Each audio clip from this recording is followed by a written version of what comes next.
You did what I'm saying? Good day.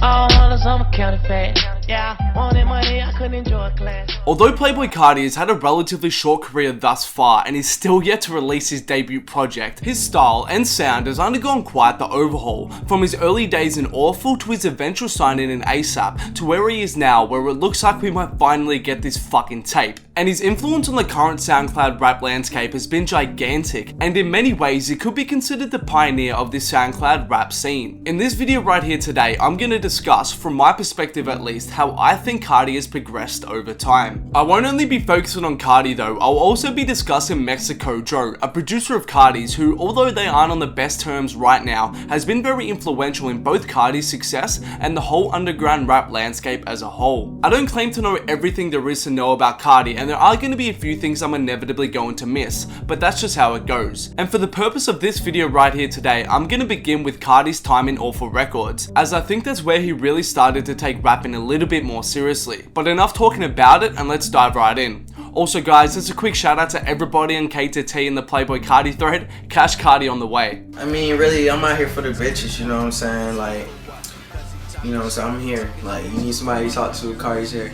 You know what I mean? Hit me up in the DMs, I reply. Beginning with the Awful era of Carti, and I think at this stage, Carti's sound was more of an amalgamation of people like Chief Keef, Space Ghost Perp and Rocky, rather than his own particular style. For the most part, Carti has always been defined by his production, and his other half for quite some time was always Mexico Dro. And the Awful era found Carti and Dro together kind of working their way through various pre-existing sounds and styles before they would go on to create a whole new style and sound themselves. Take for example By Myself / No Help, which was produced by Dro. Literally everything about this track screams Chief Keef, from the electronic influenced melody on the production to the way Carti flows, to his mannerisms, to even his vocal cadence. Furthermore is Young Zan Ho, which sounds like something that could easily have landed on A$AP Rocky's Live Love ASAP, with the PlayStation 1 sample looped beautifully in the production. Carti's sound here was very much sticking to his cloud rap influenced roots as a whole, and the Awful Records connection was not only vital in putting Carti on,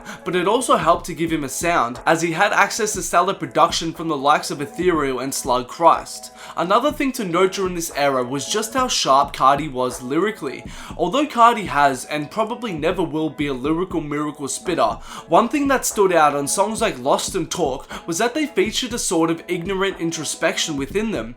Just like how blunt and straightforward his ignorance and hedonism is, Carti can be the same whilst reflecting on his current circumstances, and on certain songs he was able to mix in the ignorance with the introspection, such as Lost, where he says, quote, "I'm not getting geeked, I'm getting lost," right before detailing his drug deal and lifestyle. Then furthermore on Talk, where he details a female claiming he has lost himself within the girls, drugs and cars, when earlier on in the track he was bragging about his diamonds and his lavish lifestyle. These small windows of introspection, although they are minor, I personally as a Carti fan cherish, and as he juxtaposes the perils of his lifestyle with his traditional braggadocio, he highlights that his life isn't all glitz and glamour, and he does experience human moments of vulnerability. Bro, I haven't released a song since then. I don't do shit, bro. I don't do shit, bro. And next we move into the early A$AP and Ian Connor era for Carti. Now, I do recognize that he was still in Awful for the start of this era, but as a whole I think we can generally look at this era as separate from Awful, as he was beginning to move away from that Awful association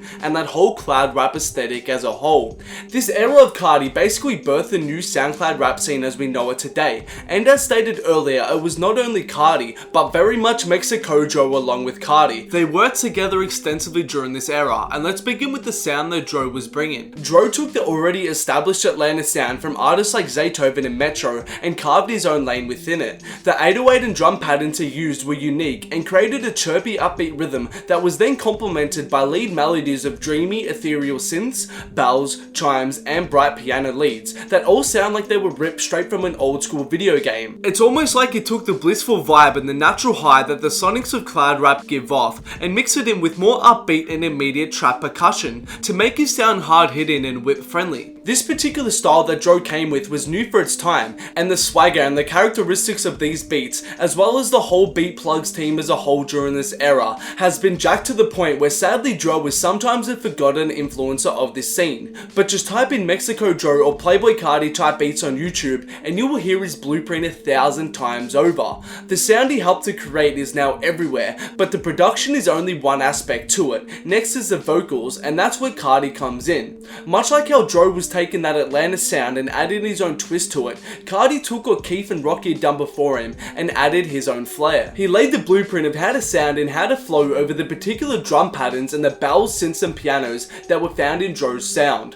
Firstly was the change in cadence, inflections and tones in his voice. Heavily influenced by the likes of Keef, songs like Sneak Dissin', Nobody and What We Doin' found Carti altering his form of delivery greatly to match the vibe and emotion in the beat. And as well as this was his use of the A, Ya and Oo ad-libs, which he was experimenting with and playing around with very early on in 2015, before they became a staple of the SoundCloud scene. And along with artists such as Key, Keef and Uzi, I think Carti played a huge role in popularizing these mannerisms. It's not like the transition out of Awful was a complete reinvention of Carti as an MC, nor was it completely innovative, but he took what the likes of Keef and Rocky had done before him and expanded on their style to add a unique flow and delivery to this new Atlanta trap sound, and this, in turn, turned into the blueprint for a new generation. This was largely fueled by Broke Boy, which was the first organic SoundCloud hit of the new school, and listen to that right now, and everything from the drum patterns to the melody made by the glistening bells and chimes of Dro's production, to the offbeat charismatic delivery filled with heaps of yas and A's from Carti, has been replicated and built upon to create the SoundCloud generation of today. And as a final point, Carti during this era was still very sharp lyrically. He didn't have the introspective ignorance perspective anymore, but by all means, songs like Broke Boy, Beef, Sauce, Ever Since, etc, etc, for the ignorant braggadocious trap lane was still very potent lyrically. Took my dad out to the club to mention Elon in the A. That was lit. Bring some hoes around, like, it was crazy. And moving past this stage, we get to the most recent state of Playboi Carti, which is the ASAP era. And as tough as it is to say this, I think in this era, Carti kind of lost himself in a sense. And while Yachty, Uzi and Made in Tokyo all found mainstream success, Carti was still stuck in the underground and yet to release his tape. And it felt like the transition to ASAP actually hurt Carti, and it's been seen by many fans as a step backward. Everybody ran off with the steez and swagger that he and Dro helped create, so with the embracement of ASAP, I think came a more simple and dumbed down Carti. Throughout 2016, many of his songs and the songs he featured on paled in comparison to earlier Carti, and some of them were just plain utter disappointments. And if you're watching this thinking, what the fuck are you saying? Don't get angry with me, just go and listen to Make Some Blow Some, FOUB, Straight Up, and tell me those aren't some of Carti's laziest attempts, in terms of everything, flow, delivery and lyrics. Or even more, go and listen to Two Door, Thumbin' and Another Day, where he reuses several lines across 3 different fucking songs, and tell me Carti can't be lazy at times. Like, what the fuck?